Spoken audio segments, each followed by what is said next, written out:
concerns are mounting on Lake Erie tonight about the possible invasion of a non-native fish. A fear that something scary is on the horizon. A fish. A very big fish. Experts fear it could destroy much of the state's rich fishing and its tourism industry. Wildlife experts are now bracing for an Asian carp invasion. An up-and-close look at the fish that's striking fear into all of us who live along the Great Lakes. The Asian carp is a 40 to 80-pound leviathan that consumes 40% of its weight every day. It spawns 3 times a year and has no known predators.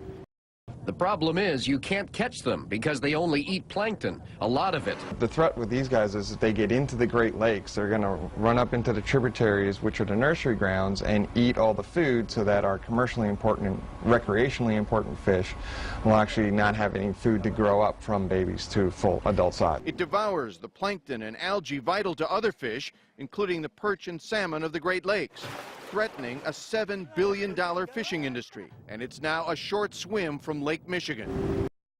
The carp's journey began in the 1970s when it was imported from China to clean southern fish hatcheries of algae. But floods in the 1990s swept them into the Mississippi and its tributaries, including the Illinois and the shipping canal that connects that river to Lake Michigan.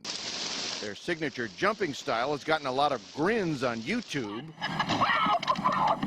The reason they're jumping so much is they actually, when they are feeding, they're real close to the top of the water, surface of the water, within about a foot of the surface. So when you're driving by, the boat motor noise, the rush of the water may just agitate them, get them nervous, and they just come jumping out.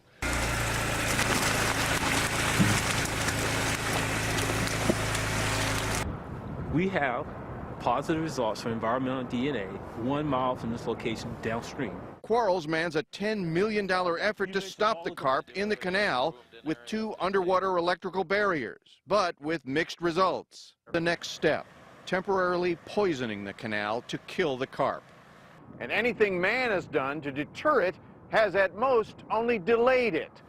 Great Lakes area lawmakers are moving forward to find a permanent solution to keeping the invasive Asian carp out of our waterways. Michigan's Democratic Senator Debbie Stabenow and Republican Representative Dave Camp were among those who introduced new legislation in the House today. It would require the U.S. Army Corps of Engineers to complete research on separating waterways linking the Mississippi and the Great Lakes.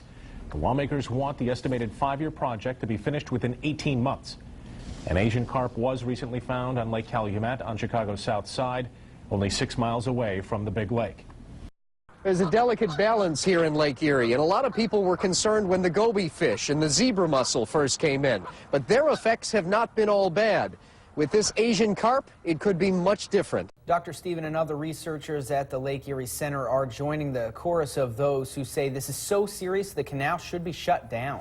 Right now, it's a very big question mark. We don't know what will happen or when. This is our legacy, is what we do to the Great Lakes.